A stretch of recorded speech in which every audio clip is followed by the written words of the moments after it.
Hello बच्चों, नमस्कार। कैसे हैं आप सब लोग? कैसी चल रही है आप लोगों की पढ़ाई? सभी का स्वागत है आपके अपने प्यारे से परिवार रोजगार विद अंकित में। तो सभी बच्चों को मेरा प्यार भरा नमस्कार, सभी को राधे राधे, सभी को दोस्त जय हिंद। तो एक बार सभी मेरे प्यारे साथी बताएंगे कैसे हैं आप सब लोग, कैसी चल रही है आप लोगों की पढ़ाई? मेरे दिल्ली पुलिस के कांस्टेबल जवान, एडब्ल्यू टीपीओ वाले, एचसीएम वाले और मेरे ड्राइवर दोस्त सभी बताएंगे कैसे हैं आप सब लोग, कैसी चल रही है आप लोगों की पढ़ाई?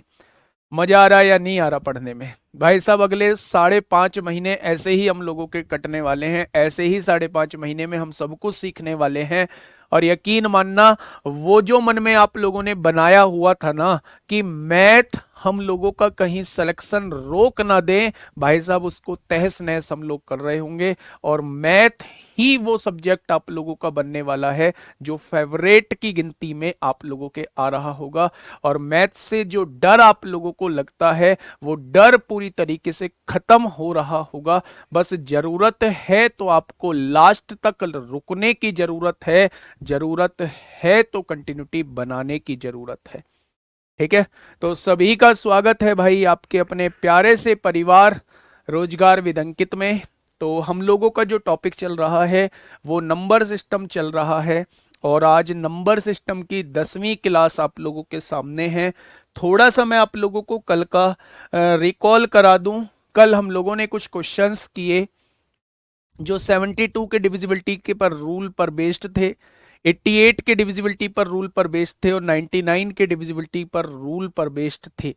उसके बाद हम लोगों ने एक कॉन्सेप्ट छोटा सा पढ़ा कि अगर कहीं भी आपको 7, 11, 13 का डिविजिबिलिटी रूल एक साथ दिख जाए तो मेरे प्यारे दोस्त उस क्वेश्चन को कैसे करना होता है, उस पर बेस्ड मैंने आप लोगों को 2 क्वेश्चन कराए। उसके बाद मैंने 3, 7, 11 का, उसके बाद मैंने 7, 11, 13 का डिविजिबिलिटी रूल आप लोगों को बताया कि मेरे प्यारे दोस्त अगर कहीं 7, 11, 13 का डिविजिबिलिटी रूल आप लोगों को देखने को मिल जाए तो इसका मतलब होता है कि वो 6 अंकीय संख्या जो एबीसी एबीसी के फॉर्मेट में लिखी हुई होती है वो हमेशा 7, 11, 13 से डिवाइड होती है। हाँ जी। कैसे? मैंने कहा था अगर कोई 513 यहां लिखा हुआ है तो अगली 3 डिजिट भी 513 ही हो। ये संख्या हमेशा 7, 11, 13 से डिवाइड होगी। अगर मैं आपसे कहूं यहां 714 लिखा हुआ है, यहां भी 714 लिखा हो, ये संख्या हमेशा 7, 11, 13 से डिवाइड होगी। अच्छा, आप लोग मुझसे कनेक्ट कैसे होंगे? सबसे पहला सवाल ये हो सकता है जी ठीक है, आप क्लास में आके पढ़ा देते हो, बहुत सारी बातें हमें आपसे करनी होती है, बहुत सारी जगह मतलब हमें आपकी गाइडेंस की ज़रूरत होती है, बहुत सारी चीज़ें होती हैं जहां हमें ये लगता है कि अगर आपकी तरफ से हमें रिप्लाई मिल जाए या आपसे हम कनेक्ट हो जाएं तो बात ही कुछ अलग हो जाए। तो उसके लिए मैं आपको एक कनेक्शन जहां हम लोग एक दूसरे से कनेक्ट हो सकते हैं वो प्यारे दोस्त आप लोगों को बता देता हूं। जो भी बच्चे इंस्टाग्राम चला रहे हैं वो मेरे प्यारे दोस्त यहाँ मुझे पर्सनल मैसेज कर सकते हैं और मेरा इंस्टाग्राम मैं ही देख रहा होता हूँ, मेरा इंस्टाग्राम मैं ही देख रहा होता हूँ। अगर मैं सबसे ज़्यादा एक्टिव होता हूँ खाली टाइम में तो मेरे भाई मैं इस पर सबसे ज़्यादा एक्टिव होता हूँ। तो मेरे प्यारे दोस्त, गुड मॉर्निंग, गुड नाइट, कैसे हो भैया? ठीक हूं, इन सब चीजों के मैसेज नहीं करने हैं। जो समस्या आप लोगों को होती है आप यहां भेज सकते हैं, आपकी समस्या का समाधान किया जाएगा। तुरंत तो पॉसिबल नहीं है क्योंकि मेरे पास भी इतना टाइम नहीं होता कि मेरे प्यारे दोस्त मैं आपके मैसेज का रिप्लाई कर पाऊं। ठीक है? पर हाँ, 2 दिन में, 1 दिन में, 3 दिन में जैसे ही मुझे टाइम मिलेगा आपके आपके मैसेज का तुरंत रिप्लाई किया जाएगा। जिन बच्चों का टाइम वेस्ट होता है इंस्टाग्राम पे आने के बाद, उन्हें मेरी वजह से इंस्टाग्राम डाउनलोड करने की आवश्यकता नहीं है बिल्कुल भी। हम मतलब कनेक्ट हो रहे होते हैं क्लास के अंदर। मैं तो बस ये कहता हूं अगर कभी लगे कि कनेक्ट होना है तो मेरे प्यारे दोस्त आप यहां कनेक्ट हो सकते हैं। छोड़िए, ये चीज हम लोगों ने पढ़ी थी। अब पहला क्वेश्चन हम लोग देखते हैं मेरे प्यारे दोस्त। पहला क्वेश्चन क्या है, इस क्वेश्चन से शुरुआत करेंगे फिर हम लोग आगे बढ़ेंगे, फिर हम लोग आगे बढ़ेंगे मेरे भाई। जल्दी से बताइए क्या होगा इस क्वेश्चन का बिल्कुल सही जवाब। क्वेश्चन ने ये कहा है, एक संख्या आप लोगों को दी हुई है मेरे प्यारे साथी, 823 आप लोगों को दिया हुआ है और आगे लिखा हुआ है P2Q। ये एक संख्या दी हुई है और आपसे कहा है भाई साहब ये तीनों से डिवाइड होता है, किस किस से? 7, 11 और 13 से डिवाइड होता है। तो बताइए P माइनस Q का मान क्या है? क्या छुटकू सवाल हम लोगों से पूछ लिया। जैसे ही 7, 11, 13 आप लोगों ने देखा, आपके दिमाग में एक छोटी सी बात आई कि अगर 7, 11, 13 है तो ये संख्या 823 रही होगी, तभी ये संख्या 7, 11, 13 से डिवाइड होगी। यानी जब हम कंपैरिजन करेंगे तो P की वैल्यू 8 आ जाएगी और Q की वैल्यू मेरे प्यारे दोस्त 3 आ जाएगी। उसने आपसे पूछा क्या है? दोनों का डिफरेंस पूछा है। 8 में से 3 जाएगा तो क्या हो जाएगा? 8 में से 3 जाएगा तो जवाब 5 हो जाएगा। ठीक है मेरे भाई, अब आते हैं अगले क्वेश्चन की तरफ। मेरे प्यारे दोस्त, अब मैं एक बहुत छुटकी सी चीज आप लोगों को बताने जा रहा हूं, बहुत छोटी सी चीज आप लोगों के साथ डिस्कस करने जा रहा हूं, उसे थोड़ा सा ध्यान से समझना। डिविजिबिलिटी रूल उन नंबर्स का खत्म हो चुका है जिन नंबर्स पे क्वेश्चन पूछा जाता है। और क्या डिविजिबिलिटी रूल पूरा खत्म हो गया? नहीं, बहुत सारी चीजें हमें डिविजिबिलिटी रूल में प्यारे दोस्त पढ़नी होती हैं। देखिए, मान लो एक संख्या आपके सामने लिखी हुई है, मान लो एक संख्या आपके सामने लिखी हुई है 37। क्या लिखा हुआ है? तो आप कहेंगे जी 37 लिखा हुआ है। मैंने ना इसको डिवाइड करना है 7 से, मैंने इसको 37 को डिवाइड करना है 7 से। ध्यान से सुनना भाई साहब। सर अगर नंबर 7 डिजिट हो तो क्या होगा? बेटे देखो मैं आपको बताऊं, नंबर 4 डिजिट भी पूछ सकते थे आप, नंबर 5 डिजिट भी आप पूछ सकते थे, नंबर 7 डिजिट भी आप पूछ सकते हैं। जरूरी नहीं है वो नंबर 6 डिजिट हो। अगर 6 डिजिट होगा तो वो एबीसी एबीसी के फॉर्मेट में होगा, लेकिन अगर 5 और 7 डिजिट हो, जो कि होता नहीं है, अगर हो तो कैसे करेंगे? वो हमारा मिसलेनियस का पार्ट होगा, वो हमारा मिसलेनियस का पार्ट होगा। ठीक है, तो परेशान नहीं होना है। ऐसा कोई भी पॉइंट नहीं होगा जो मैं मतलब उस पे बोलू ना और वो आपको समझ में ना आए। ये बात अपने जहन से निकाल देना कि कोई भी चीज हम लोग छोड़ के चलेंगे, कोई भी चीज हम लोग छोड़ के चले, एक भी चीज ऐसी नहीं होगी मेरे प्यारे साथी। अच्छा, कुछ बच्चे कह रहे हैं जी एक क्वेश्चन हमने 125 का डिविजिबिलिटी रूल का देखा था, तो मैंने आप लोगों से बताया होगा कि 5 का डिविजिबिलिटी रूल ये कहता है कि आप लास्ट की संख्या देख लो, अगर लास्ट की संख्या 5 से डिवाइड हो गई तो संख्या भी 5 से डिवाइड होगी, और अगर लास्ट की संख्या ही 5 से डिवाइड नहीं हुई तो संख्या भी 5 से डिवाइड नहीं होगी। अगर 25 का कभी डिविजिबिलिटी रूल पूछा जाता है कि 25 से कौन सी संख्या डिवाइड होती है, तो मैं अंतिम 2 अंकों को 25 से डिवाइड करके देखूंगा। अगर अंतिम 2 अंक मेरे 25 से डिवाइड हो गए तो संख्या भी मेरी 25 से डिवाइड होगी, और अंतिम 2 अंक मेरे 25 से डिवाइड नहीं हुए तो संख्या भी मेरी 25 से डिवाइड नहीं होगी। 125 का डिविजिबिलिटी रूल ये कहता है लास्ट 3 डिजिट देख लो, अगर अंतिम 3 अंक मेरे 125 से डिवाइड हो गए तो संख्या भी मेरी 125 से डिवाइड होगी, और अंतिम 3 अंक ही मेरे 125 से डिवाइड नहीं हुए तो संख्या भी 125 से डिवाइड नहीं होगी। ये बात समझ में आई? एक बच्चा कह रहा था जी 13 का डिविजिबिलिटी रूल बता दो। मैंने 7 का डिविजिबिलिटी रूल बताया था, तब मैंने बोला भी था आप 3-3 के पेयर बनाना और उसमें ये देखना कि 3-3 के पेयर बना के डिफरेंस और जोड़ के, जैसे हमने 7 का नियम लगाया था ठीक वैसे ही हम लोग 13 का नियम लगा रहे होंगे। सॉल्व होके क्या वो 13 से कट रही है? अगर कट रही है तो संख्या भी 13 से कटेगी, और अगर नहीं कट रही है तो संख्या भी 13 से नहीं कटेगी।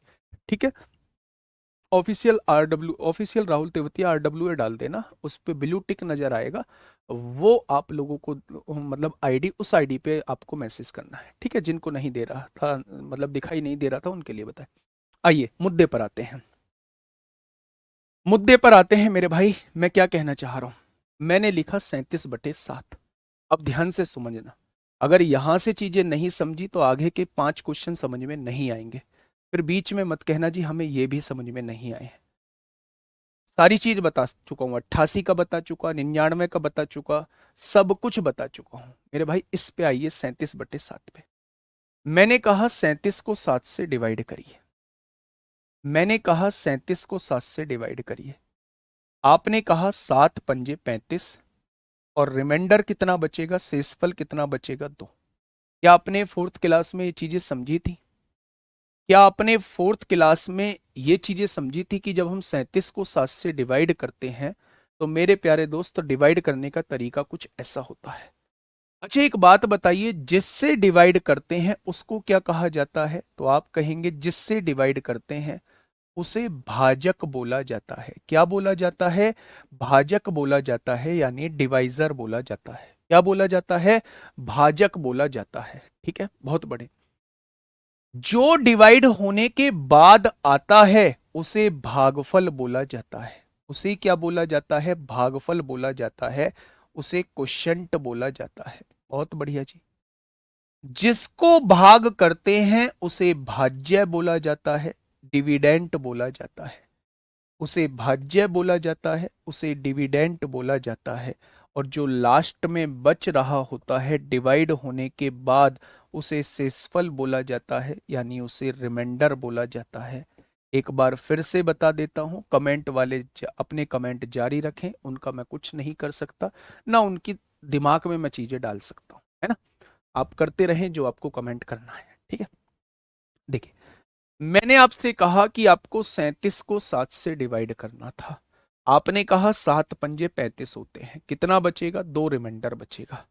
मैंने जस्ट आपको यह समझाने की कोशिश की है कि जिससे डिवाइड करते हैं उसे भाजक यानी डिवाइजर बोला जाता है। जो डिवाइड होके आता है उसे भागफल यानी क्वोशंट बोला जाता है। जिसको डिवाइड करते हैं, जिसको डिवाइड करते हैं उसको भाज्य यानी डिविडेंट बोला जाता है। और जो लास्ट में आता है उसे शेषफल यानी रिमाइंडर बोला जाता है। क्या बोला जाता है? रिमाइंडर बोला जाता है। ठीक है, यहां से एक फॉर्मूला बनता है कि जब भी आप लोग भाजक की गुणा यानी डिवाइजर की गुणा भागफल में करेंगे, डिवाइजर की गुणा क्वोशंट में करेंगे और उसमें शेषफल को जोड़ देंगे तो आपके सामने भाज्य निकल के आ जाएगा। आपके सामने भाज्य निकल के आ जाएगा। यानी अगर आप लोग डिविडेंट निकालना चाहते हैं तो आप लोगों को क्या करना होगा? डिवाइजर की मल्टीप्लाई क्वोशंट में करनी होगी और उसमें क्या है, हम लोगों को रिमाइंडर को जोड़ना होगा। जैसे मेरे प्यारे दोस्त ये डिवाइजर है, डिवाइजर की मल्टीप्लाई क्वोशंट में करिए, 7 गुणा 5 करिए और इसमें रिमाइंडर को जोड़ दीजिए। 7 पंजे 35 और 2 कितना हो जाएगा? 37। तो क्या आपके सामने डिविडेंट आ चुका है? तो आप कहेंगे बिल्कुल आ चुका है। मैं आप लोगों से ये कहना चाह रहा हूं कि जब भी आप लोगों को भाज्य निकालना हो, जब भी आप लोगों को डिविडेंट निकालना हो तो डिविडेंट क्या होता है?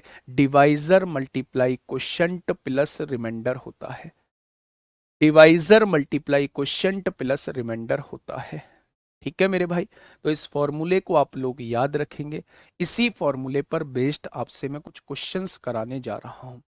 उन क्वेश्चंस को करने से पहले एक बहुत छोटा सा बेसिक और बताऊंगा, जिस बेसिक में आप लोग अक्सर जो है वो कंफ्यूज होते हैं।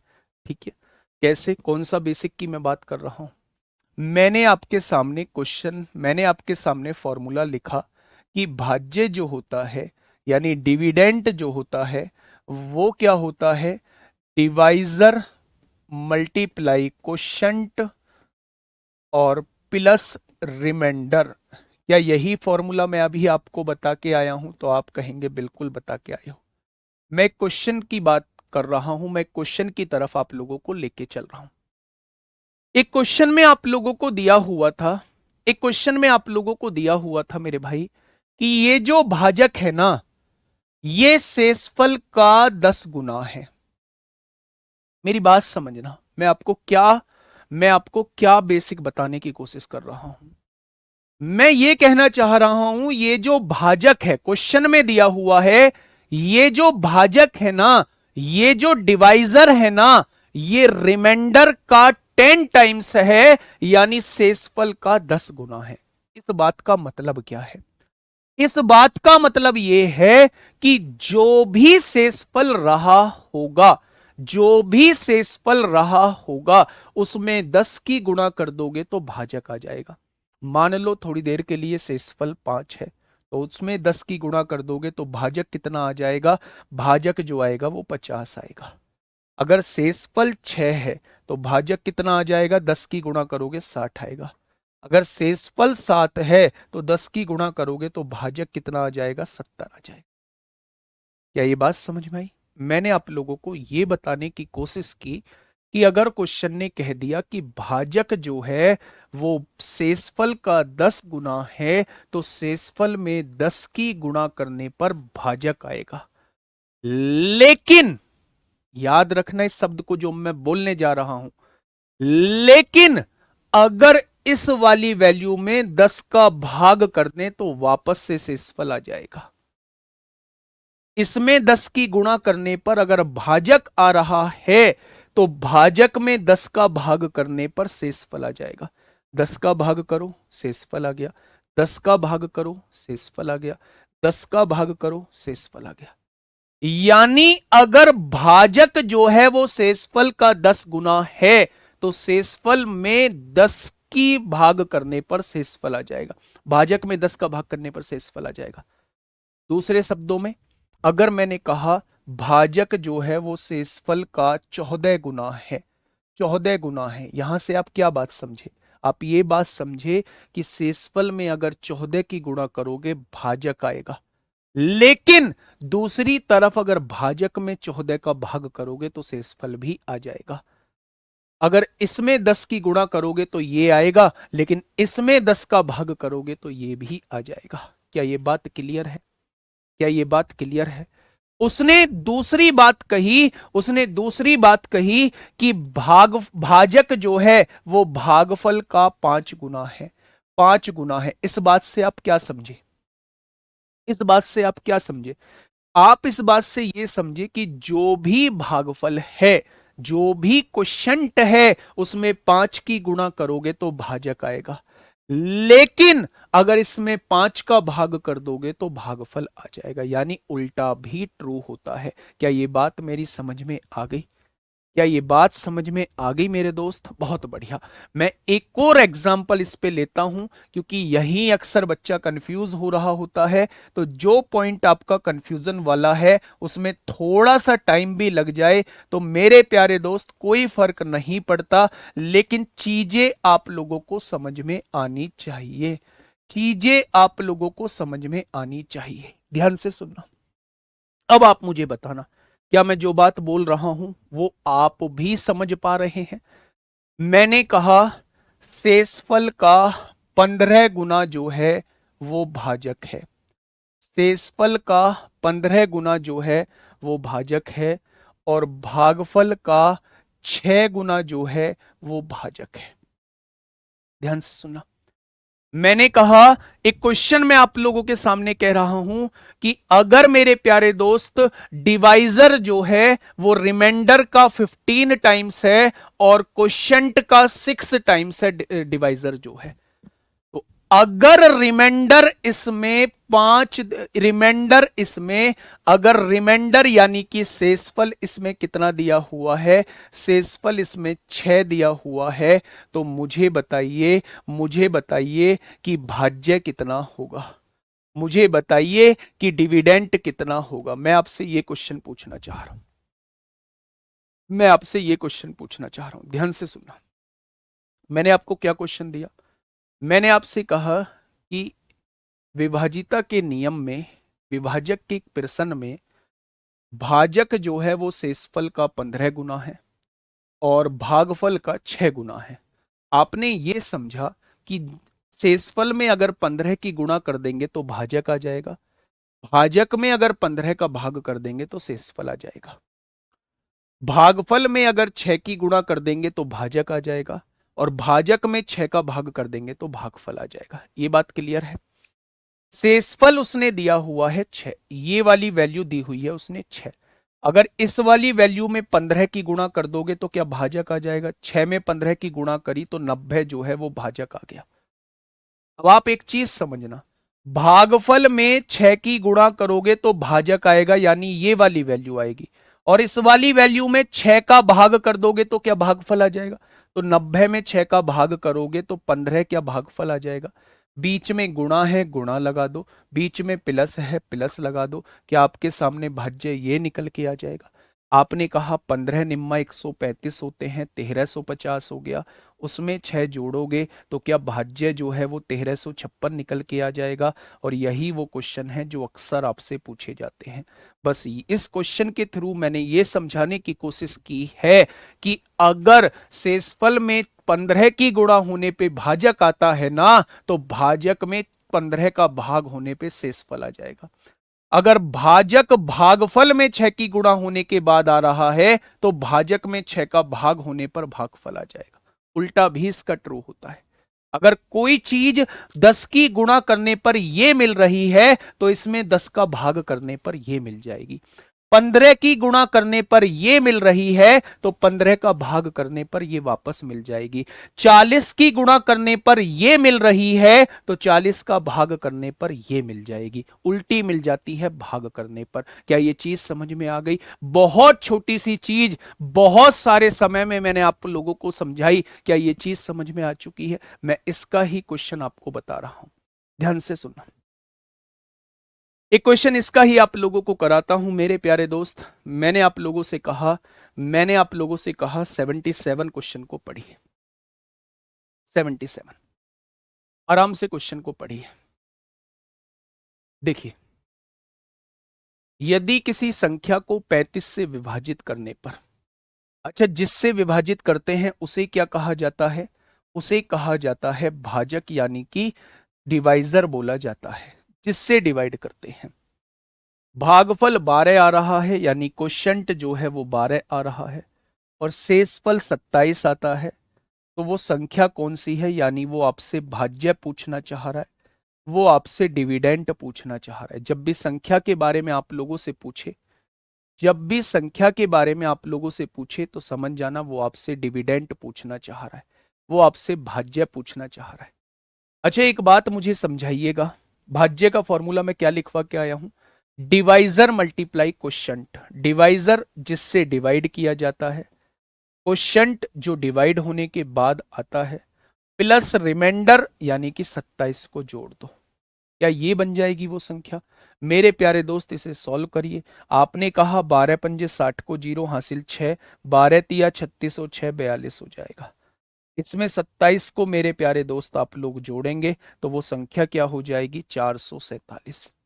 अगर 447 को मैं 35 से डिवाइड करता हूं तो डिवाइड होने के बाद 12 आता है और रिमाइंडर में कितना बचता है? 27 बचता है। तो वो संख्या क्या हो जाएगी? वो संख्या मेरे प्यारे दोस्त 447 हो जाएगी।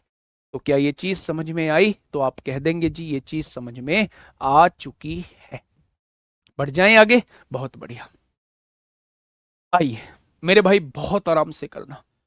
मेरा मानना यह है, चाहे क्वेश्चन हो पूरे घंटे में 5, लेकिन वो पांचों के पांचों क्वेश्चन आपके जहन में बैठने चाहिए।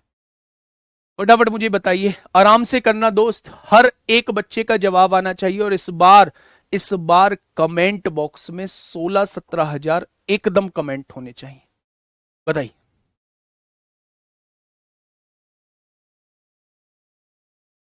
जल्दी से बताइए। देखिए मेरे प्यारे दोस्त, भाजक भागफल का 24 गुना है। सबसे पहले ये बताइए मुझे पूछा क्या है? आप कहेंगे भाज्य पूछा है, डिविडेंड पूछा है। डिविडेंड का सबसे पहले फॉर्मूला लिखिए, बहुत बेसिक से बता रहा हूं। डिविडेंड का सबसे पहले फॉर्मूला लिखिए। भाज्य का फॉर्मूला भी क्या बता के आया हूं? तो आप कहेंगे भाज्य का फॉर्मूला, डिविडेंड का formula divisor multiply quotient plus remainder होता है। ये अभी मैं बता के आया हूं। ठीक है, वो फॉर्मूला लिख दिया। अब देखिए मेरे भाई, क्वेश्चन ने जैसे जैसे बोला है बस वैसे वैसे आप लोग चीजों को करते चले जाइए। भाजक भागफल का 24 गुना है। ये जो भाजक है ना, ये भागफल का 24 गुना है। यानी कि अगर भागफल दिया है तो उसमें 24 की गुणा करने पर भाजक आ जाएगा, लेकिन उल्टा भी याद रखना, भाजक में अगर 24 का भाग कर देंगे तो उल्टा भागफल आ जाएगा। बहुत बढ़िया, आगे बढ़िए। उसने कहा है भाजक भागफल का तो 24 गुना है और शेषफल का 8 गुना है, यानी शेषफल में 8 की गुणा करने पर भाजक आ रहा है, तो भाजक में 8 का भाग करने पर शेषफल आ जाएगा। क्या ये बात समझ में आई? तो आप कहेंगे बिल्कुल आगे। भागफल कितना दिया हुआ है उसने? 18 दिया हुआ है, ध्यान से समझना। भागफल 18 दिया हुआ है, तो 18 में क्या 24 की गुणा करने पर भाजक आ जाएगा? तो 18 में 24 की गुणा करिए मेरे प्यारे दोस्त। 18 में 24 की गुणा, 18 चौक 72 को 2 हासिल 7, 18 दूनी 36 और 7 43 हो जाएगी। क्या भाजक जो है वो 432 आ चुका है? अच्छा एक बात मुझे बताओगे, शेषफल में 8 की गुणा करने पर भाजक आता, क्या इस भाजक में 8 का भाग कर दूंगा तो शेषफल आ जाएगा? तो इसमें 8 का भाग कर दीजिए, 8 पंजे 40 होगा, 3 बचेगा 32 हो जाएगा, 8 चौक 32। क्या तीनों चीज आपके सामने आ चुकी हैं? अगर तीनों चीज आपके सामने आ चुकी हैं तो मेरे प्यारे दोस्त क्वेश्चन भी सॉल्व हो चुका है, यानी इस क्वेश्चन का जो जवाब होगा वो मेरे प्यारे दोस्त ये होने वाला है। इस क्वेश्चन का जवाब जो होगा वो मेरे प्यारे दोस्त ये होने वाला है। ठीक है, 18 दूनी 36 को 6 हासिल 3, 18 तिया 54 और 3 57 को 7 हासिल 5, 18 चौक 72 और 5 77। अगर इसमें मैं 54 जोड़ देता हूं तो 6 और 4 10 को 0 हासिल 1, 7 5 12 13 को 3 हासिल 1। क्या 78 30 आ चुका है? जिन बच्चों का 78 30 आ चुका है वो चीजों को समझ चुके हैं। जिन बच्चों का आंसर 78 30 आ चुका है वो चीजों को समझ चुके हैं, और जिन बच्चों का नहीं आया है उन्हें वीडियो दोबारा देखने की आवश्यकता है।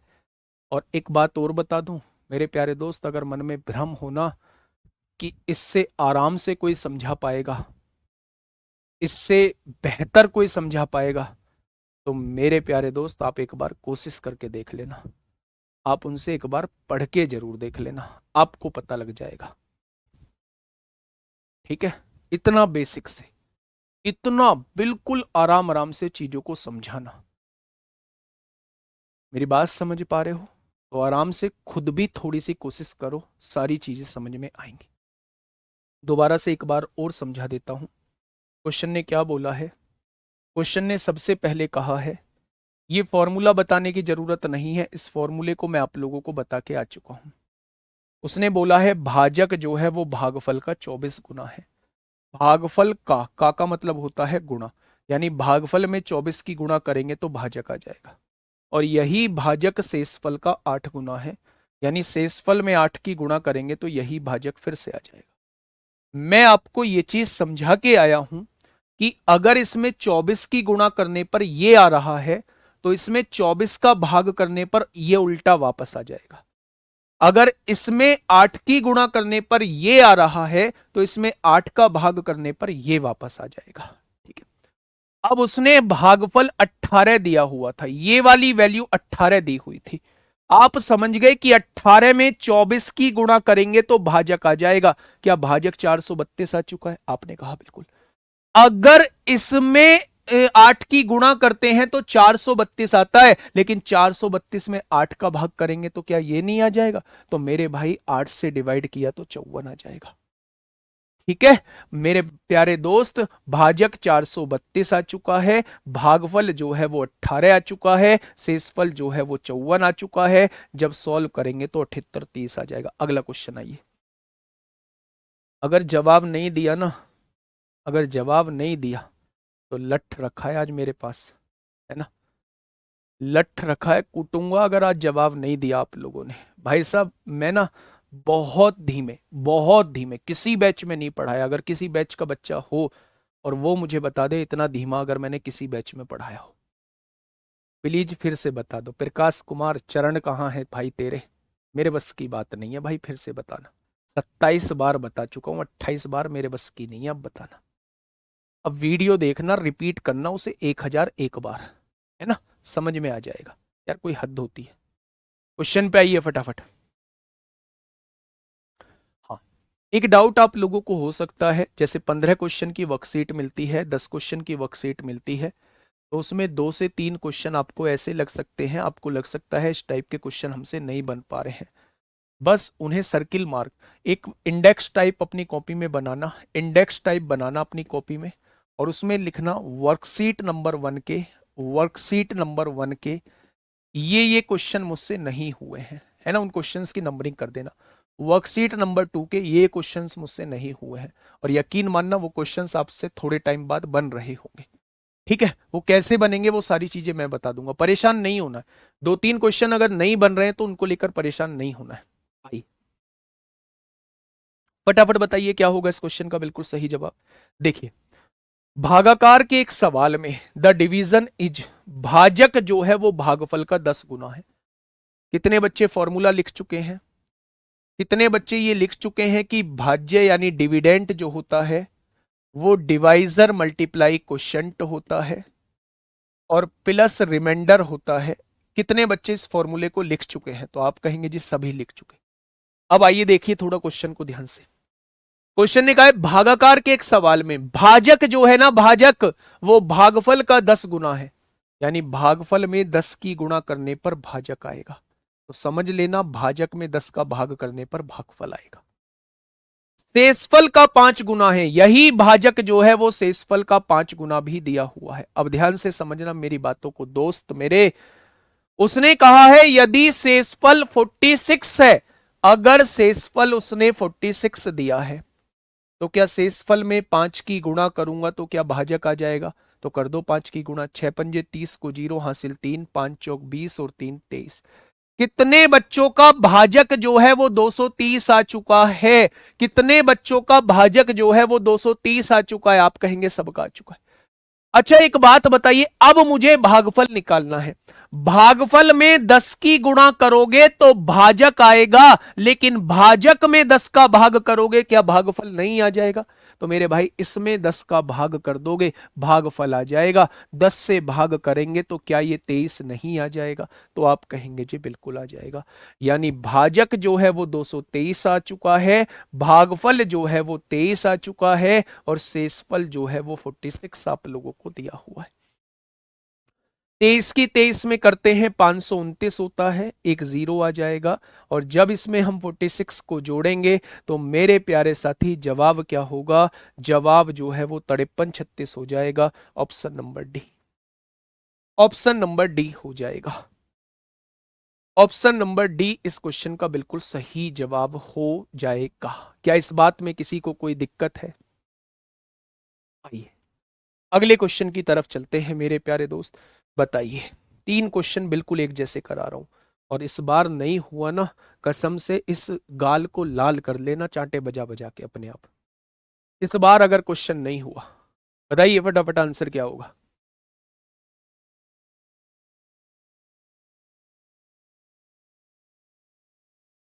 बताइए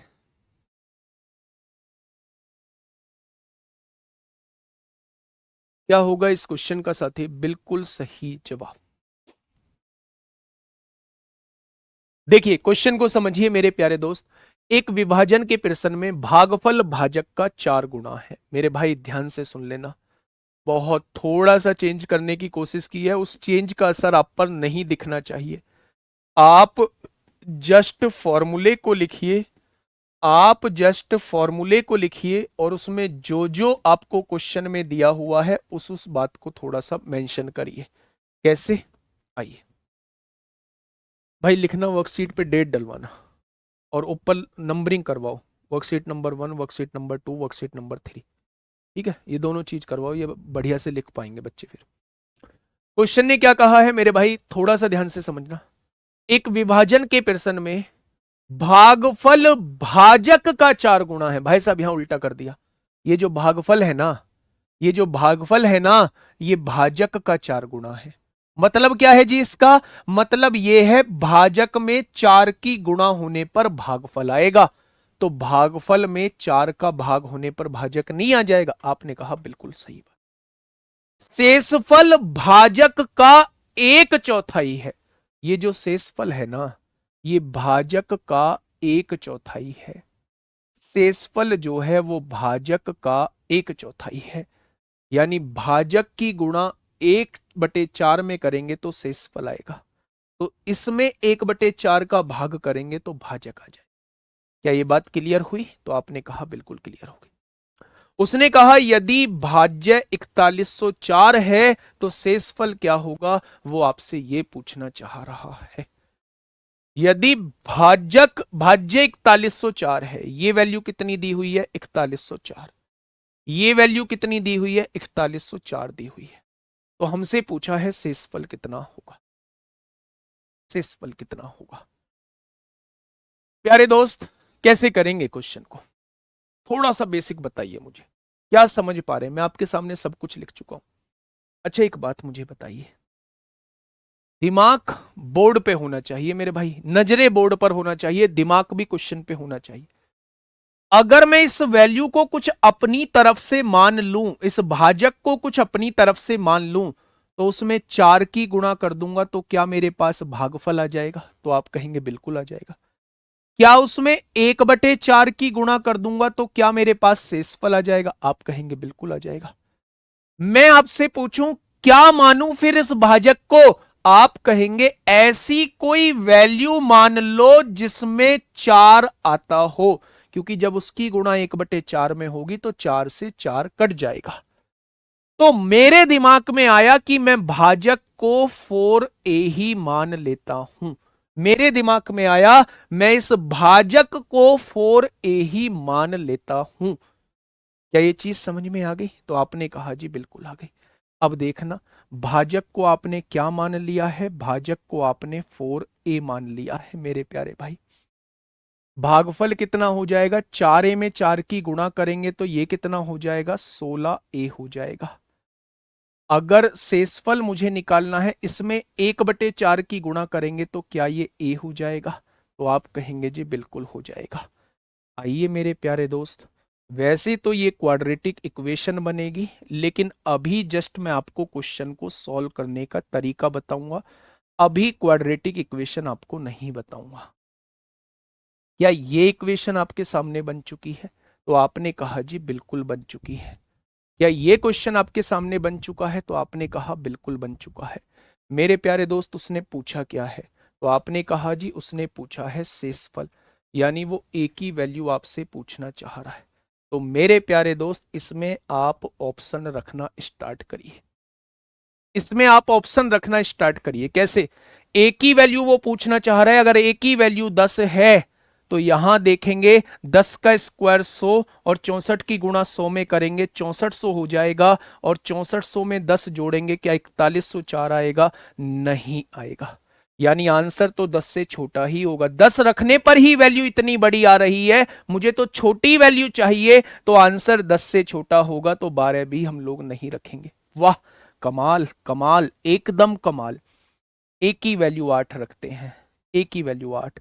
8 का स्क्वायर 64 और 64 की गुणा 64 में करते हैं तो 4096 आता है। 8 का स्क्वायर 64, 64 की गुणा 64 में करते हैं, 64 का वर्ग निकाल दो, क्या 4096 नहीं आएगा? आप कहेंगे बिल्कुल आएगा। और 4096 में 8 जोड़ोगे तो इसके बराबर आ जाएगा। क्या क्वेश्चन का जवाब सी ऑप्शन नहीं होगा? क्या क्वेश्चन का जवाब सी ऑप्शन नहीं होगा? इस दुनिया में तादाद उन लोगों की ज्यादा है जो मूर्ख आसानी से बन सकते हैं, मूर्ख आसानी से बन सकते हैं। मैं क्या कह रहा हूं जी? मैं ये कह रहा हूं अगर मैं आसान आसान से क्वेश्चन ले आऊं और आपसे वो क्वेश्चन बन जाएं तो आप मूर्ख बनते रहेंगे। मैंने 2 क्वेश्चन बहुत आसान आसान से आप लोगों को कराए, इवन 3 क्वेश्चन मैंने आपको आसान आसान से कराए, एक क्वेश्चन यहां मैंने अपनी तरफ से कराया, एक जैसे 4 क्वेश्चन कराए। यहां आप लोगों को जरा सी भी दिक्कत नहीं आई, लेकिन जैसे ही एक क्वेश्चन में मैंने आप लोगों को घुमाने की कोशिश की, आप घूम गए और आप लोगों ने कह दिया कि भाई साहब जान नहीं है क्वेश्चन में, है ना? समझ में नहीं आई ना बात? आएगी मेरे प्यारे दोस्त, ध्यान से समझना। मैंने आपसे कहा भाज्य इज इक्वल टू क्या होता है? आपने कहा भाजक गुणा भागफल प्लस शेषफल होता है। क्वेश्चन में थोड़ा सा फेरबदल किया गया। क्वेश्चन में उसने मुझसे कहा कि विभाजन के प्रश्न में ये जो भागफल है ये भाजक का 4 गुना है। यानी भाजक में 4 की गुणा करने पर भागफल आएगा, ये क्वेश्चन ने मुझसे कह रखा है। बहुत बढ़िया। भाजक का 1/4, और उसने कहा शेषफल जो है ना वो भाजक का 1/4 है, यानी कि ये शेषफल जो है ये भाजक का 1/4 है। भाजक में 1/4 की गुणा करेंगे तो शेषफल आएगा। अगर भाज्य उसने 4104 दिया हुआ है, यहां तक उसने क्वेश्चन दिया हुआ था, बात है इन वैल्यूज को मानने की। मेरे प्यारे दोस्त, मुझे कोई जरूरत नहीं है कि इसे आप 4a ही मानो। आप इसे a भी मान सकते हो, आप इसे x भी मान सकते हो, आप इसे कुछ भी मान सकते हो। लेकिन मैं ये कहना चाह रहा हूं कि आपका दिमाग क्या इतना नहीं सोच पा रहा कि जो भी भाजक होगा उसमें 1/4 की गुणा होगी तभी तो शेषफल आएगा। यानी मैं यहां जो भी भाजक मानता हूं, क्या उसमें 1/4 की गुणा होगी तभी शेषफल आएगा। तो क्यों ना यहां एक ऐसी वैल्यू मान ली जाए जिसमें 4 ही आता हो, कम से कम ये आसानी से कट तो जाएगा। यानी कि मेरे दोस्त, मैंने क्वेश्चन को आसान बनाने के लिए, कैलकुलेशन को आसान करने के लिए, मेरे प्यारे दोस्त, मैंने यहां 4a माना है। मैंने यहां 4a माना है मेरे प्यारे दोस्त। अगर मैं भाजक को 4a मान लेता हूं तो इसमें 4 की गुणा करूंगा तो भागफल आ जाएगा। 4 की गुणा करी तो 16a जो है वो भागफल आ गया। इसमें 1/4 की गुणा करूंगा तो शेषफल आ जाएगा। 1/4 की गुणा करी तो a आ गया। अब उसने कहा है शेषफल जो है वो क्या होगा, तो शेषफल मेरे प्यारे दोस्त वो पूछना चाह रहा है। तो क्या ये शेषफल ही दिया हुआ है? शेषफल मतलब a की वैल्यू दी हुई है, और a की वैल्यू मतलब वो 10 लेते हो तो 10 से भी नहीं होगा, 12 से भी नहीं होगा, और 8 से हो जाएगा। ये वैल्यू सेटिस्फाई। बिना ऑप्शन के कैसे करेंगे? बिना ऑप्शन के भाई क्वाड्रेटिक इक्वेशन को सॉल्व करना होगा, जिससे मैं अभी नहीं बताऊंगा। क्वाड्रेटिक इक्वेशन, द्विघात समीकरण को सॉल्व करना होगा। ये क्वेश्चन पूछा जा सकता है। अच्छा क्वेश्चन है, अच्छा क्वेश्चन है भाई साहब। दोनों पेपरों को दिमाग में रखना, दोनों पेपरों को दिमाग में रखना। अगर अगर मैं आपसे कहूं 2020 का पेपर भी दिमाग में रखना दिल्ली पुलिस कांस्टेबल वालों, और 2023 का पेपर भी दिमाग में रखना। जब मैं कोई क्वेश्चन अच्छा देता हूं तो याद करना 2020 में अच्छे क्वेश्चंस आपसे पूछे गए थे। जब मैं कोई आसान क्वेश्चन देता हूं तो याद रखना 2023 में आसान क्वेश्चन पूछे गए थे। 2022 में हेड कांस्टेबल मिनिस्ट्रियल, 2022 में एडब्ल्यू टीपीओ में एवरेज क्वेश्चन पूछे गए थे, लेकिन ड्राइवर में भी अच्छे क्वेश्चन पूछे गए थे। वो बात अलग है, नंबर सिस्टम से अच्छे क्वेश्चन नहीं आए, ड्राइवर में पूछे ही नहीं गए, लेकिन और चैप्टर से अच्छे क्वेश्चन पूछे गए थे। ठीक है, चलिए आगे बढ़ते हैं मेरे प्यारे भाई। अगले क्वेश्चन की तरफ चलते हैं। एक बहुत इंपॉर्टेंट पार्ट हम लोगों का चलने वाला है, जिसका नाम है फैक्टर्स, जिसका नाम है मेरे प्यारे दोस्त फैक्टर्स। समझिएगा चीजों को, फैक्टर्स में होती क्या है, मेरी बात को थोड़ा सा समझना है ना। मैंने आपके सामने एक संख्या लिखी। क्या संख्या लिखी? 36। मैंने एक संख्या लिखी, मैंने एक संख्या लिख दी 36। ध्यान से सुनना। मैंने आपके सामने 36 एक संख्या लिख दी, और मैंने आपसे कहा इसके फैक्टर क्या हैं, इसके गुणनखंड क्या हैं। सबसे पहले आप लोगों को गुणनखंड पता होने चाहिए कि गुणनखंड होते क्या हैं या फैक्टर्स होते क्या हैं। तो आप कहेंगे मेरे भाई, फैक्टर्स वो सारी वैल्यूज होती हैं, फैक्टर्स वो सारी वैल्यूज होती हैं मेरे भाई, जिनसे दी हुई संख्या जो है वो डिवाइड हो जाती है। सर एक बार ए रखकर बता दो ना। भाई मैं ए रखकर बता दूंगा, मुझे कोई परेशानी नहीं है, मैं इसे ए बता दूंगा। तो ये मेरे प्यारे दोस्त a/4 आएगी, जिससे मैं कैलकुलेशन में आप लोगों को उलझा रहा हूँ। आप क्यों ऐसी वैल्यू रखने का सोच रहे हैं? एक बड़ा आसान सा चीज बताई है कि जो भी आप इस वैल्यू को मान लेंगे उसका 1/4 आपको निकालना पड़ेगा। आप 4 का मल्टीपल कुछ भी मान लीजिए, आप 8a मान लीजिए, आप 12a मान लीजिए, आप जो है वो 16a मान लीजिए, कुछ भी ऐसी वैल्यू मान लीजिए जो 4 से आसानी से कटती हो। किसने रिमाइंडर थ्योरम पढ़ाई है अभी? किसने रिमाइंडर थ्योरम पढ़ाई है अभी? वो रिमाइंडर थ्योरम का पार्ट नहीं है, उसे अलग रखो, वो बिल्कुल सेपरेट। मैंने डिविजिबिलिटी रूल में पढ़ाया है, डिवीजन हो रहा है, इसलिए मैंने उसे डिविजिबिलिटी रूल के अंदर रखा है। रिमाइंडर थ्योरम बिल्कुल सेपरेट टॉपिक है। आइए मेरे प्यारे दोस्त, इसको समझिए, फैक्टर्स क्या होता है। फैक्टर्स क्या होता है मेरे भाई? मैंने कहा कि फैक्टर्स जो होता है वो सारी संख्याएं जो दी हुई संख्या को डिवाइड कर दे। अगर मैं आप लोगों से ये पूछूं कि भाई 36 को डिवाइड करने वाले कौन कौन सी संख्याएं होती हैं, तो 36 के फैक्टर 1 हो जाएंगे, 2 हो जाएगा, 3 हो जाएगा, 4 हो जाएगा, 6 हो जाएगा, 9 हो जाएगा, 12 हो जाएगा, 18 हो जाएगा और खुद 36 हो जाएगा। क्या यही इसके फैक्टर होंगे?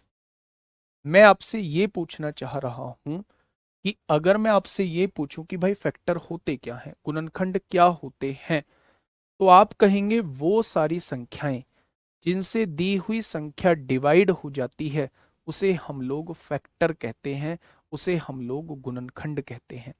तो मैंने आपसे कहा भाई 36 के फैक्टर बताओ, तो आपने ना सोचना स्टार्ट कर दिया। आपने ये सोचना स्टार्ट कर दिया भाई 36 को डिवाइड करने वाली कौन कौन सी संख्याएं होती हैं। तो आपने कहा जी 36 1 से डिवाइड होता है। मैंने कहा बिल्कुल ठीक, ये भी इसका फैक्टर होगा। 36 जो है 2 से डिवाइड होता है, बिल्कुल ठीक, ये भी इसका फैक्टर होगा। 36 3 से डिवाइड होता है, ये भी इसका फैक्टर होगा। 36 4 से डिवाइड होता है, ये भी इसका फैक्टर होगा। 36 6 से भी होता है, 9 से भी होता है, 12 से भी होता है, 18 से भी होता है, 36 से भी होता है। यानी अगर मैं इसके टोटल फैक्टर आपसे पूछूं, अगर मैं इसके कुल गुणनखंड आपसे पूछूं कि इसके टोटल फैक्टर कितने हैं, तो आप कहेंगे जी मैं सबको काउंट कर लूंगा। 1 2 3 4 5 6 7 8 9, टोटल फैक्टर कितने आ जाएंगे? 9 आ जाएंगे। अगर मैं आप लोगों से पूछूं कि इसके सम फैक्टर यानी इवन फैक्टर कितने हैं, ऐसे कितने फैक्टर हैं जो सम संख्याएं हैं, तो आप कहेंगे जी देखो ये तो सम है नहीं। 1 2 3 4 5 6 7, यानी टोटल इवन फैक्टर जो है वो 7 है। टोटल इवन फैक्टर 7 नहीं है, टोटल इवन फैक्टर जो है वो 6 है। मेरे प्यारे दोस्त, इवन फैक्टर पूछ रहा है 1 2 3 4 5 और 6, इवन फैक्टर 6 आ जाएंगे। अगर मैं आपसे पूछूं इसके विषम गुणनखंड कितने होंगे, इसके ओड फैक्टर कितने होंगे, तो आप कहेंगे जी इसके ओड फैक्टर एक ये है, एक 3 है, एक 9 है, टोटल ओड फैक्टर 3 आ जाएंगे। ठीक है। अगर मैं आप लोगों से कहूं इवन और ओड को जोड़ के हमेशा टोटल के बराबर आना चाहिए, ये सारी बातें आप लोग समझ गए। लेकिन आपके दिमाग में एक छोटा सा क्वेश्चन आया होगा, क्या ऐसे ही फैक्टर निकालने होंगे? मैं कहूंगा जी हाँ ऐसे ही निकालने होंगे। तो आप कहेंगे जी ठीक है, यहां तो एक छोटी सी वैल्यू दी हुई थी, आप मुझे 340 के फैक्टर बताना, क्या आप ऐसे ही डिवाइड करके देखेंगे? तो मैं कहूंगा भाई 340 के तो बड़े हो जाएंगे। अगर 340 के बड़े हो जाएंगे तो मेरे प्यारे दोस्त एक डेफिनेट पैटर्न होता है नंबर ऑफ फैक्टर निकालने का। वो डेफिनेट पैटर्न क्या होता है हम उस पर बात करते हैं। मेरे प्यारे दोस्त ध्यान से सुनना, आपको ऐसे निकालने की आवश्यकता नहीं है एक एक करके, आप उस डेफिनेट पैटर्न को कैसे करेंगे। ठीक है। अगर मैं आपसे कहूं भाई साहब ये 36 दिया हुआ है, 36 दिया हुआ है, और मैंने आपसे कहा 36 के फैक्टर प्राइम फैक्टराइजेशन करिए, तो 2 से काटिए 36 को, 18 बार कटेगा। 2 से काटिए 36 को, 9 बार कटेगा। 3 से काटिए 9 को, 3 बार कटेगा। 3 से काटिए 3 को, 1 बार कटेगा। ठीक है। अगर मैं आपसे कहूं कि 36 को आप क्या लिख सकते हैं, तो आप कहेंगे 36 को हम 2 की पावर 2 लिख सकते हैं, गुणा में 3 की पावर 2 लिख सकते हैं। क्या 36 को लिखने का तरीका यह होता है? क्या 36 को लिखने का तरीका मेरे प्यारे दोस्त ये होता है? तो आप कहेंगे जी बिल्कुल होता है। अगर मैं आपसे ये कहूं, अगर मैं आपसे ये कहूं कि जी ठीक है आपने 36 को इस तरीके से लिख दिया, अब मुझे निकालने हैं टोटल फैक्टर, मुझे निकालने हैं टोटल फैक्टर, कुल गुणनखंड निकालने हैं, तो आपको एक एक काउंट करने की आवश्यकता नहीं है। आपको एक एक काउंट करने की आवश्यकता नहीं है, आप इनकी पावर्स में एक जोड़ दीजिए। दो में एक जोड़ोगे 3 होगा, दो में एक जोड़ोगे 3 होगा।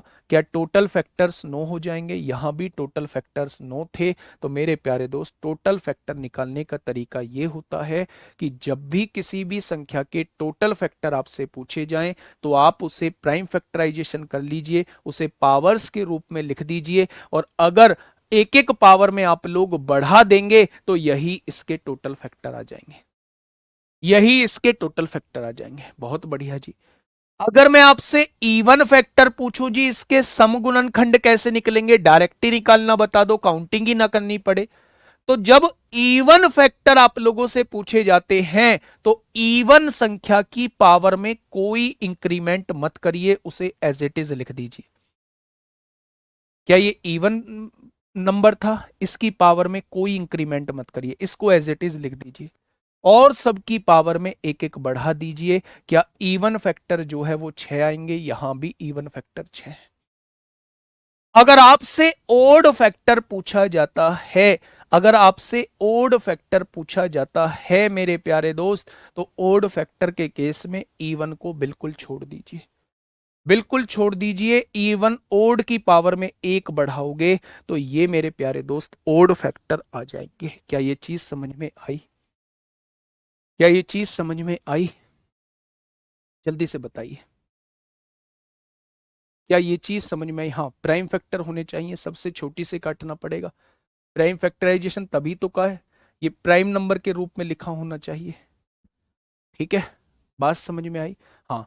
एक बहुत बढ़िया सवाल है कि हम पावर एक क्यों बढ़ाते हैं। वैसे तो ये मैंने फाउंडेशन कोर्स में बता रखा है, क्योंकि वन जो होता है वो सबका फैक्टर होता है, वन से सारी संख्या डिवाइड हो जाती है, इसलिए वन काउंटिंग में आने की वजह से हमें सबकी पावर में एक एक बढ़ाना होता है। ठीक है, इसका कोई यूज नहीं है, लेकिन वन ही क्यों बढ़ाते हैं? क्योंकि एक फैक्टर वन जो होता है वो सबका फैक्टर होता है, और जब उसकी गुणा होगी तो एक एक पावर जो है वो बढ़ रही होगी। ठीक है मेरे प्यारे दोस्त, ये मैंने फाउंडेशन में बहुत अच्छे से कराया, लेकिन आपको वहां जाने की जरूरत नहीं है, वहां सीखने की जरूरत नहीं है। मैं बस इतना बताना चाह रहा हूं, आपसे किसी भी संख्या के फैक्टर पूछे जाते हैं, फैक्टर पूछे जाते हैं, सबसे पहले उसका प्राइम फैक्टराइजेशन करिए। और प्राइम फैक्टराइजेशन दो कितनी बार है? 2 बार है। तीन कितनी बार है? 2 बार है। सबकी पावर में एक बढ़ाओगे और गुणा कर दोगे, टोटल फैक्टर आ जाएंगे। इवन की पावर में कुछ नहीं बढ़ाओगे, इसकी पावर में एक बढ़ाओगे, इवन फैक्टर आ जाएंगे। ओड के केस में इवन को बिल्कुल छोड़ दोगे, इसकी पावर में एक बढ़ाओगे तो ओड फैक्टर आ जाएंगे। अभी आपके समझ में नहीं आया होगा, कोई बात नहीं, मैं आपको एक और एग्जांपल देता हूं। मैंने आपसे कहा 120 की तीनों चीज निकालिए, टोटल फैक्टर भी, इवन फैक्टर भी और ओड फैक्टर भी। बताइए, 120 की मैं आप लोगों से पूछना चाह रहा हूं, 120 का इवन फैक्टर भी निकालो, ओड फैक्टर भी निकालो, और मेरे भाई टोटल फैक्टर भी निकालो, मैं सबका बताऊंगा। आपने कहा जी फटाफट से इसकी प्राइम फैक्टराइजेशन कर लो। आपने कहा 2 से काटेंगे 60 बार, 2 से काटेंगे 30 बार, 2 से काटेंगे 15 बार, 3 से काटेंगे 5 बार, 5 से काटेंगे 1 बार। ऐसे ही तो करोगे। अगर मैं आपसे कहूं 2 कितनी बार है, तो आप कहेंगे 2 तो 3 बार है। अगर मैं आपसे कहूं 3 कितनी बार है, 3 1 बार है। अगर मैं आपसे कहूं 5 कितनी बार है, तो आप कहेंगे 5 भी 1 बार आप लोगों को दिया हुआ है। मेरे प्यारे दोस्त, टोटल फैक्टर मुझे बताना कितने होंगे। टोटल फैक्टर के लिए सबकी पावर में एक बढ़ा दो, 4 हो गया। इसकी पावर में एक बढ़ाया 2 हो गया, और इसकी पावर में एक बढ़ाया 2 हो गया, यानी टोटल फैक्टर जो है वो 16 आ जाएंगे। टोटल फैक्टर जो है वो 16 आ जाएंगे। क्या हो जाएंगे? टोटल फैक्टर जो है वो 16 आ जाएंगे। मैं यही आप लोगों से पूछ लूं मेरे भाई, इवन फैक्टर सम गुणनखंड बता दो कितने होंगे, तो आप कहेंगे जब इवन निकालते हो ना, तो इवन की पावर में कोई बढ़ोतरी मत करो, उसे एज इट इज रहने दो। बाकी सबकी पावर में एक एक बढ़ा दो। इसमें एक बढ़ाया तो कितना हो गया? 2। इसमें एक बढ़ाया तो कितना हो गया? 2। यानी कि इवन फैक्टर कितने हो जाएंगे? 12 हो जाएंगे। अगर मैं यहीं आप लोगों से ओड फैक्टर पूछूं कि ओड फैक्टर कितने होंगे, तो आप कहेंगे इवन वाले को बिल्कुल छोड़ दो। ये ओड है, ओड की पावर में एक बढ़ाओ दो होगा, ये भी ओड है, ओड की पावर में एक बढ़ाओ दो होगा। यानी कि मेरे प्यारे दोस्त ओड फैक्टर जो आ जाएंगे वो 4 आ जाएंगे। आपने सही किया है, आपने सही किया है या नहीं किया है, यह इस बात से पता चलता है इवन और ओड को जोड़ के हमेशा टोटल के बराबर आना चाहिए। आपने कहा जी 12 और 4 16 को 12 और 4 जोड़ेंगे 16 आएगा, वो टोटल के बराबर आ रहा है। क्या निकाल पाओगे? क्या निकाल पाओगे? बोलो। बहुत बढ़िया, बहुत शानदार, बहुत लाजवाब। अब मैं कुछ क्वेश्चंस की तरफ आप लोगों को लेके चलता हूं। मैं कुछ क्वेश्चंस की तरफ आप लोगों को लेके चलता हूं, फटाफट बताइए, मैं इनसे बताऊंगा। जल्दी से बताइए क्या होगा इस क्वेश्चन का साथी बिल्कुल सही जवाब। मैंने आपसे पूछा 288 के कितने धनात्मक गुणनखंड है, यानी टोटल फैक्टर पूछ रहा है। तो 288 के फैक्टर करिए। 288 के फैक्टर सबसे पहले 2 से काटिए, 2 से काटेंगे 144 बार, फिर 2 से काटिए 72 बार, फिर 2 से काटिए 36 बार, फिर 2 से काटिए 18 बार, फिर 2 से काटिए 9 बार, फिर 3 से काटिए 3 बार, और फिर 3 से काटिए 1 बार। कट गया क्या? अच्छा मुझे बताइए 288 को क्या लिख सकते हैं? तो आप कहेंगे 288 को हम लिख सकते हैं 2 की पावर 5, 3 की पावर 2। क्या ऐसे ही लिखेंगे? क्या ऐसे ही लिखेंगे मेरे भाई? 1 2 3 4 5, 2 जो है वो 5 बार है, 3 जो है वो 2 बार है। अब आप लोगों से टोटल फैक्टर पूछा है, मैं तीनों चीज आपसे पूछता हूं। मैं पूछ रहा हूं टोटल फैक्टर बताइए, मैं पूछ रहा हूं इवन फैक्टर बताइए, मैं पूछ रहा हूं ओड फैक्टर बताइए। बताइए तीनों चीज बताइए मेरे प्यारे भाई। आपने कहा टोटल फैक्टर मतलब पावर में एक बढ़ाइए 6 होगा, पावर में एक बढ़ाइए 3 होगा, यानी टोटल फैक्टर 18 हो जाएंगे। मैंने पूछा इवन फैक्टर बताइए, तो आपने कहा इवन की पावर में कुछ मत बढ़ाइए, ओड की पावर में एक बढ़ाइए, इवन फैक्टर जो है वो 15 हो जाएंगे। मैंने आपसे पूछा ओड फैक्टर के केस में इवन को बिल्कुल छोड़ दीजिए, ओड के पावर एक बढ़ाइए तो ओड फैक्टर 3 हो जाएंगे। क्या इन दोनों को जोड़ के टोटल के बराबर आ रहा है? बिल्कुल सही, मेरे तीनों प्रश्न बिल्कुल ठीक है, मेरे तीनों क्वेश्चन बिल्कुल ठीक है। ठीक है, क्या ये चीज समझ में आई आप लोगों को? बहुत शानदार भाई, बहुत शानदार, बहुत लाजवाब। आगे बढ़ जाएं, चलिए इसके निकालिए फटाफट, इसके निकालिए मेरे प्यारे दोस्त, फटाफट निकालिए। क्या होगा इसका बिल्कुल सही जवाब? देखिए अब ना, अब ऐसे प्राइम फैक्टर हम लोग नहीं करेंगे, जिसका पॉसिबल होगा हम डायरेक्टली लिखने की कोशिश करेंगे। मैं थोड़ा सा और एडवांस आपको करने की कोशिश कर रहा हूं। कैसे? 4200 का मतलब क्या होता है? 4200 का मतलब होता है 42 गुणा 100, 4200 होगा। अच्छा 42 को आप लिखेंगे कैसे? 2 तिया 6 और 6 सत्ते 42। क्या 42 को लिख चुके हैं? तो आप कहेंगे जी बिल्कुल लिख चुके हैं। 100 को कैसे लिखेंगे? 2 दूनी 4, 4 पंजे 20 और 20 पंजे 100। क्या इन सब की गुणा करोगे तो 4200 आ जाएगा? तो आप कहेंगे बिल्कुल आ जाएगा। भाई देखो 42 को कैसे लिखोगे? 2 तिया 6, 6 सत्ते 42। 100 को कैसे लिखोगे? 2 दूनी 4 पंजे 20 पंजे 100। यानी मेरे प्यारे दोस्त अगर मैं 2 की काउंटिंग करता हूं तो 2 कितनी बार लिखा हुआ है? 3 बार। अगर मैं 3 की काउंटिंग करता हूं, 3 कितनी बार है? 1 बार। अगर मैं 5 की काउंटिंग करता हूं, 5 कितनी बार है? 2 बार। और अगर मैं 7 की काउंटिंग करता हूं, 7 कितनी बार है? 1 बार। ठीक है, अब मुझसे पूछा है टोटल नंबर ऑफ फैक्टर बताइए, सबकी पावर, हमें तीनों चीज निकालनी है। टोटल फैक्टर, इवन फैक्टर, और यहां मेरे प्यारे दोस्त हमें ओड फैक्टर निकालना है। ये तीनों चीज मेरे प्यारे भाई हम लोगों को निकालनी है। अब आप मुझे बताइए, इसकी पावर में एक बढ़ाएंगे 4, इसकी पावर में एक बढ़ाएंगे 2, इसकी पावर में एक बढ़ाएंगे 3, और इसकी पावर में एक बढ़ाएंगे 2। ठीक है, 4 दूनी 8 तिया 24 दूनी 48, यानी कि टोटल फैक्टर जो है वो 48 हो जाएंगे। इवन फैक्टर के केस में इवन पावर में कोई इंक्रीमेंट मत करना। इसमें एक बढ़ाइए 2, इसमें एक बढ़ाइए 3, इसमें एक बढ़ाइए 2, 3 दूनी 6 तिया 18 दूनी 36 हो जाएगा। हो जाएगा क्या? ओड, हाँ यहां देखिए मेरे भाई, ओड पावर के केस में हम लोग देखेंगे, ओड फैक्टर के केस में इसे बिल्कुल छोड़ दीजिए। एक में एक बढ़ाइए 2, 2 में एक बढ़ाइए 3 और एक में एक बढ़ाइए 2, 3 दूनी 6 दूनी 12। क्या इन दोनों को जोड़ के 48 आ रहा है? बिल्कुल आ रहा है। ठीक है, क्या गलत हो गया पीछे में? पॉजिटिव फैक्टर पूछा है भाई, सब टोटल फैक्टर पूछना चाह रहा है, टोटल फैक्टर पूछना चाह रहा है। क्या इस बात में कोई समस्या है किसी को? क्या इस बात में किसी को कोई समस्या है मेरे प्यारे दोस्त? फटाफट बताएंगे। 81 सही है क्वेश्चन। पॉजिटिव फैक्टर का मतलब होता है वो आपसे कुल धनात्मक गुणनखंड पूछ रहा है। ठीक है, चीजें क्लियर हुई? तो आप कहेंगे जी चीजें क्लियर हो गई हैं, अब हम ऐसे क्वेश्चंस को बना सकते हैं। क्या ये चीज समझ में आई? अच्छा एक चीज और समझिए, एक चीज और समझिए, एक चीज और मैं बताने वाला हूं, थोड़ा सा ध्यान से सुनिएगा। टाइम हो गया क्या? एक क्वेश्चन मैं आपको होमवर्क के लिए दे रहा हूं।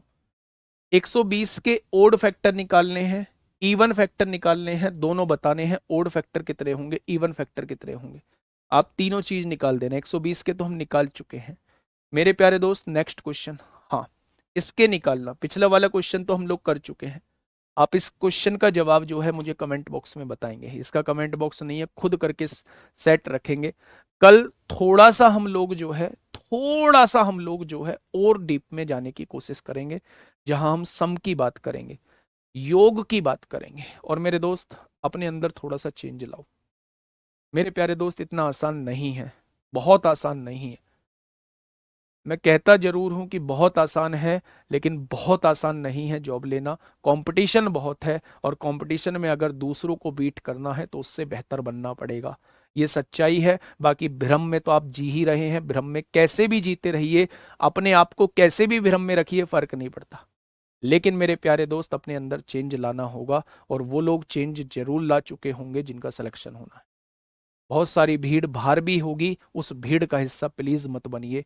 मेहनत करिए, अपने अंदर बदलाव लाइए और पॉजिटिव रहिए मेरे भाई, और टाइम को वेस्ट मत करिए। मिलेंगे कल एक शानदार क्लास के साथ, तब तक अपना ध्यान रखिए। Okay, tata, bye bye.